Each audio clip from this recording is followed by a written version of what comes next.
आप सभी का स्वागत है। मैं हूं आपके साथ दीपिका सिंघल। जी राजस्थान की खबर का बड़ा असर हुआ है। खबर दिखाए जाने के बाद Rajasthan medical service corporation limited ने इस दवा के वितरण पर रोक लगा दी है। डेक्स्ट्रोमेथोर्फन हाइड्रोब्रोमाइड सिरप जयपुर की लोकल कंपनी काइसंस फार्मा बना रही है। इसकी मैन्युफैक्चरिंग यूनिट सरना डूंगर औद्योगिक क्षेत्र में स्थित है। मामला सामने आने के बाद इस कंपनी की सिरप को दवा केंद्रों पर वितरित करने से रोक लगा दी गई है। जांच रिपोर्ट आने के बाद आगे की कार्रवाई तय की जाएगी। दरअसल राजस्थान में बच्चों में खांसी की दवा के साइड इफेक्ट के मामले लगातार सामने आ रहे हैं। बीते दिन भरतपुर और सीकर जिले के श्रीमाधोपुर में डेक्स्ट्रोमेथोर्फन हाइड्रोब्रोमाइड सिरप के इस्तेमाल से कुछ बच्चों की तबीयत बिगड़ी थी, जिन्हें जयपुर के जेके लोन अस्पताल में भर्ती करवाया गया था। हालांकि इन बच्चों को इलाज के बाद अस्पताल से डिस्चार्ज कर दिया गया है, लेकिन सोमवार सुबह जयपुर के एक निजी अस्पताल में एक 2 साल की बच्ची को भर्ती किया गया और इस बच्ची को भी डेक्स्ट्रोमेथोर्फन हाइड्रोब्रोमाइड दी गई थी। ये सिरप जानलेवा साबित हो रही है लोगों के लिए और ये जो खांसी की दवा है वो सरकारी अस्पतालों में सप्लाई की जाती है। और मामले की जानकारी मिलते ही चिकित्सा विभाग ने फिलहाल इस दवा के बैच को होल्ड कर दिया है और चिकित्सा विभाग ने सभी मेडिकल कॉलेज के औषधि प्रभारी और जिला औषधि भंडार गृह को पत्र लिखकर और दवा की सप्लाई पर रोक लगा दी है, जिससे और इसकी परेशानी को ना झेलें।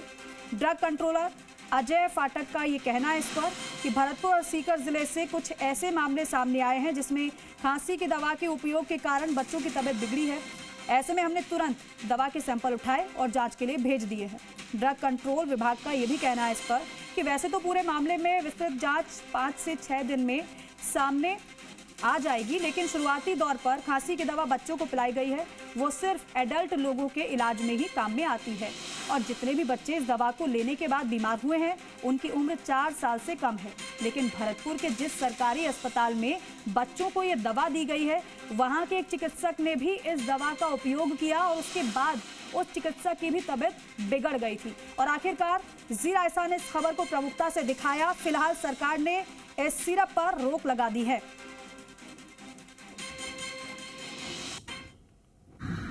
जो मामले सामने आए हैं उसमें जो डेक्स्ट्रोमेथोर्फन जो प्रिपरेशन है वो बेसिकली पीडियाट्रिक पेशेंट्स और स्पेशली 4 इयर्स से कम उम्र के बच्चों के लिए वो कॉन्ट्राइंडिकेटेड है, रिकमेंडेड डोज में नहीं है। और ये पाया गया है कि जो बच्चे जिनकी तबीयत खराब हुई है वो 3 साल के हैं, 1.5 साल के हैं, 2.5 साल के हैं।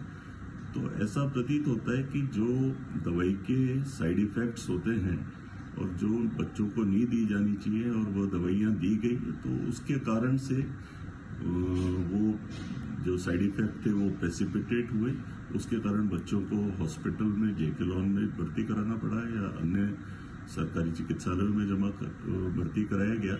लेकिन अब वे सारे के सारे स्वस्थ होने के उपरांत उनको डिस्चार्ज कर दिया गया। किसी प्रकार की कोई कैजुअलिटी रिपोर्ट नहीं की गई है। तो देखिए फिलहाल इस सिरप पर रोक लगा दी गई है जिससे कि अन्य किसी अस्पताल से किसी डॉक्टर के द्वारा इस सिरप को ना लिखा जा सके। गंभीर बात ये भी है, आपने सुना विशेषज्ञ को भी, उन्होंने कहा कि ये एडल्ट के लिए है, लेकिन कैसे बच्चों को ये सिरप दे दिया गया ये भी गंभीर सवाल है। साथ ही साथ रोक लगाई गई है लेकिन कोई डॉक्टर इस सिरप को ना लिखे और साथ ही साथ कहीं पर ये प्रोवाइड ना हो ये भी सुनिश्चित करना जरूरी है। पहले ही जांच के लिए सैंपल भेज दिए गए थे।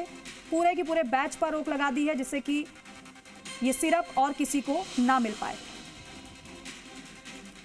भरतपुर, जयपुर और सीकर में सिरप पीने से बच्चे बीमार हुए थे और सिर्फ बच्चे नहीं बल्कि एक चिकित्सक ने भी इस सिरप का सेवन किया था, उनकी भी तबीयत बिगड़ गई थी। अचानक से घबराहट, बेचैनी उन्हें हुई थी, उनकी भी स्थिति खराब हुई थी। तो न केवल बच्चे बल्कि एडल्ट की भी परेशानी नजर आई। मामला उजागर हुआ तो ये चर्चा का विषय बना और उसके बाद इस पूरे मामले की जांच हो रही है।